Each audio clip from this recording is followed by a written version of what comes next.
Bhagalpur police लगातार नशे के सौदागर के ऊपर कार्रवाई कर रही है। इसी क्रम में आज भागलपुर के जगदीशपुर थाना क्षेत्र के पुरैनी से 1.3 ग्राम स्मैक एवं बाईपास थाना क्षेत्र के फुलवैया से 21.4 किलो गांजा भागलपुर पुलिस ने जब्त किया है। इसको लेकर प्रेस वार्ता आयोजित कर विधि व्यवस्था डीएसपी चंद्रभूषण ने बताया कि गुप्त सूचना मिली कि बाईपास थाना क्षेत्र के फुलवरिया गांव के समीप एक 4 पहिया वाहन से भारी मात्रा में गांजा को लेकर जाया जा रहा है। इसके बाद पुलिस ने सघन वाहन चेकिंग अभियान चलाया। इसके बाद पुलिस ने एक 4 पहिया वाहन से 21 किलो 400 ग्राम गांजा को बरामद किया है। साथ ही पुलिस ने 2 गांजा तस्कर को भी गिरफ्तार किया है। वहीं जगदीशपुर पुलिस को गुप्त सूचना मिली थी कि चाय दुकान पर नशीला पदार्थ का बिक्री होता है। पुलिस ने कार्रवाई करते हुए स्मैक के साथ चाय दुकानदार को गिरफ्तार किया है। फिलहाल पुलिस सभी से पूछताछ कर रही है। इसको बाईपास थाना अंतर्गत फुलवरिया गांव के समीप 2 व्यक्तियों को एक 4 पहिया वाहन से 21 किलो 400 ग्राम गांजा के साथ पकड़ा गया। जो गिरफ्तार हुए हैं व्यक्तियों के विवरण इस प्रकार है। पहला नंदलाल शाह, पिता गुरुचरण शाह, साकिन अलीगंज, थाना बबरगंज, जिला भागलपुर। और दूसरा जो है प्रिंस शाह, पिता पंकज शाह, साकिन अमरपुर, जिला बांका। जो नंदलाल शाह हैं इनका आपराधिक इतिहास भी रहा है। नंदलाल शाह पहले जो है गांजा की तस्करी में ही 10 साल कारावास बबरगंज थाना से जेल गए थे, काट के बाहर निकले हैं। और ये पुनः जो है इसी कार्य में संलिप्त हो गए थे और इसे हम लोगों ने दोबारा पकड़ा है।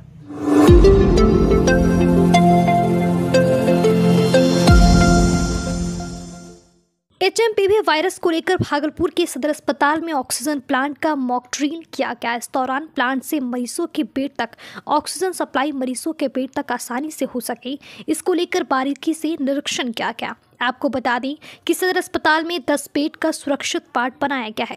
आज के इस मॉक ड्रिल में सदर अस्पताल के प्रभारी चिकित्सा पदाधिकारी डॉक्टर राजू, सदर अस्पताल के मैनेजर आशुतोष कुमार सहित सदर अस्पताल के कई स्वास्थ्य कर्मी मौजूद थे।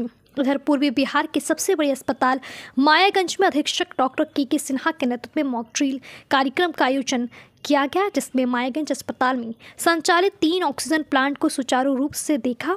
साथ ही संबंधित अधिकारियों को भी बताया गया प्लांट से लेकर मरीज के बेड तक ऑक्सीजन सप्लाई कैसे हो। 2 ऑक्सीजन प्लांट से 20 घंटे तक सप्लाई करने की क्षमता है। वहीं एक ऑक्सीजन प्लांट 24 घंटा ऑक्सीजन सप्लाई कर सकता है। अस्पताल अधीक्षक डॉक्टर के सिन्हा ने कहा कि हम लोग पूरी तरह तैयार हैं। कल बिहार सरकार और बिहार राष्ट्र स्वास्थ्य समिति के द्वारा आदेश आई थी कि ऑक्सीजन प्लांट का मॉक ड्रिल करना है, तो हमने कल ही इसकी व्यवस्था कर रखी थी और आज हमने शुरू किया तो कहीं कोई समस्या नहीं आई। हमारा ऑक्सीजन प्लांट अच्छी तरीके से काम कर रहा है, कहीं कोई दिक्कत नहीं। बेड तक सप्लाई जारी है सर? जी हाँ, हमारी ऑक्सीजन की सप्लाई पूरे बेड तक है।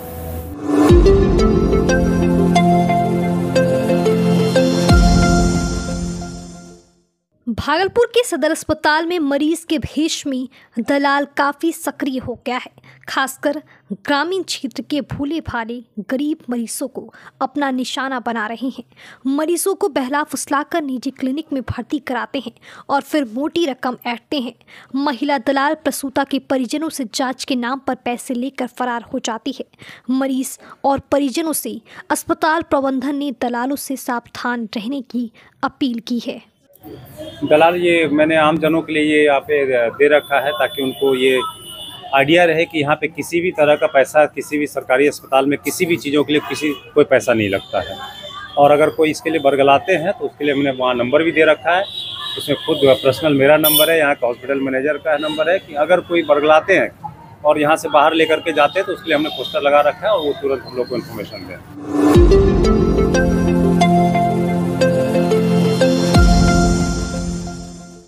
सिल्क नगरी के नाम से मशहूर भागलपुर में बुनकरों के लिए इस समय खुशियों का दौर है। प्रयागराज में होने वाले महाकुंभ मेले के लिए उन्हें भारी ऑर्डर मिले हैं। इस मौके पर बुनकरों के कारोबार में रौनक लौट आई है और उनके चेहरे पर खुशी की लहर है। महाकुंभ के आयोजन को लेकर प्रयागराज के स्थानीय लोग भागलपुर के सिल्क कारोबारियों से संपर्क कर रहे हैं। साधु संतों और अतिथियों को भगवा रंग के कपड़े भेंट देने के लिए भागलपुर के बुनकरों से कपड़े तैयार करवाए जा रहे हैं। इन कपड़ों में भगवा गमछा, भगवा साड़ी, भगवा शर्ट और मटका सिल्क की बंडी शामिल है।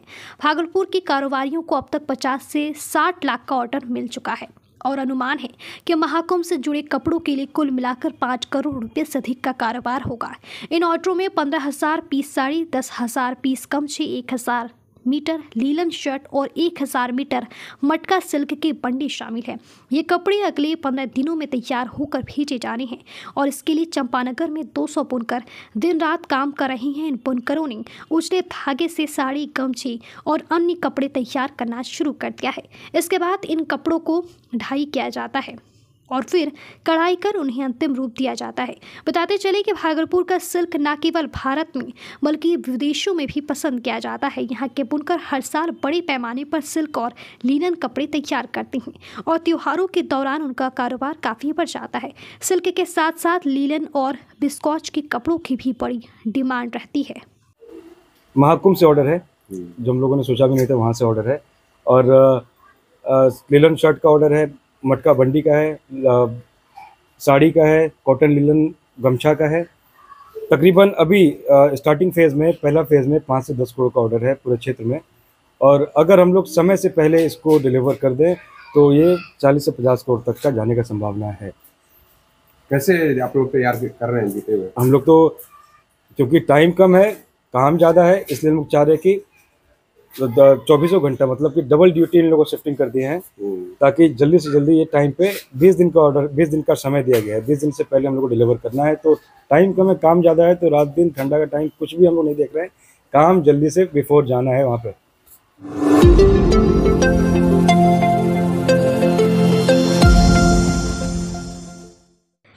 जदयू अल्पसंख्यक प्रकोष्ठ के प्रदेश अध्यक्ष अशरफ अंसारी अल्पसंख्यक विकास यात्रा रथ को लेकर भागलपुर पहुंचे। भागलपुर पहुंचने पर इनका जदयू कार्यकर्ताओं ने फूलमाला और अंग वस्त्र देकर सम्मानित किया। भागलपुर में जदयू अल्पसंख्यक प्रकोष्ठ के प्रदेश उपाध्यक्ष शबाना दाऊद के आवास पर अशरफ अंसारी ने प्रेस को संबोधित किया।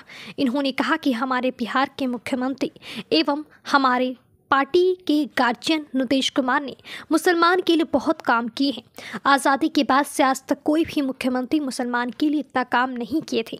इसके बावजूद अभी भी चुनाव के समय में मुसलमान इनको वोट नहीं देते हैं।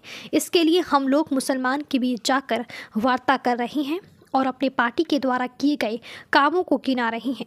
वहीं अशरफ अंसारी ने बेलागंज विधानसभा को लेकर कहा कि बेलागंज विधानसभा में 35 सालों से राजद पार्टी का विधायक था, उसमें भी सुरेंद्र यादव का ही परिवार था। इस बार भी राजद ने सुरेंद्र यादव के बेटे को मैदान में उतारा और उनका हार का सामना करना पड़ा और हमारी पार्टी ने मनोरमा देवी को मैदान में उतारा। इस बार बेलागंज विधानसभा में 40% वोट मुसलमान ने मनोरमा देवी को देकर विधानसभा पहुँचाया। ये नीतीश कुमार जी का पैगाम हम लोग लेकर के आए हैं और कुछ सवाल भी हम लोग लेकर के आए हैं, कुछ अपील भी करने के लिए आए हैं। माननीय मुख्यमंत्री श्री नीतीश कुमार जी 19 साल के दौरे इक़्तिदार में जो उन्होंने काम किया है और अल्पसंख्यक समाज के साथ जो इंसाफ किया, वैसे तो सभी समाज के साथ उन्होंने इंसाफ किया, सबसे ज़्यादा अगर किसी के साथ इंसाफ किया है तो वो अल्पसंख्यक समाज है।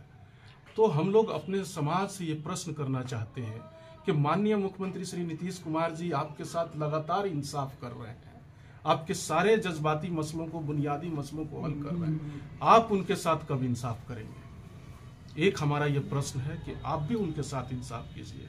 हमारे नबी हजरत मोहम्मद मुस्तफ़ा सल्लल्लाहु अलैहि वसल्लम ने कहा है कि मजदूर की मजदूरी पसीना सूखने से पहले मिलनी चाहिए और जो आपके लिए एहसान करे उसका बदला जो है बढ़ करके देना चाहिए।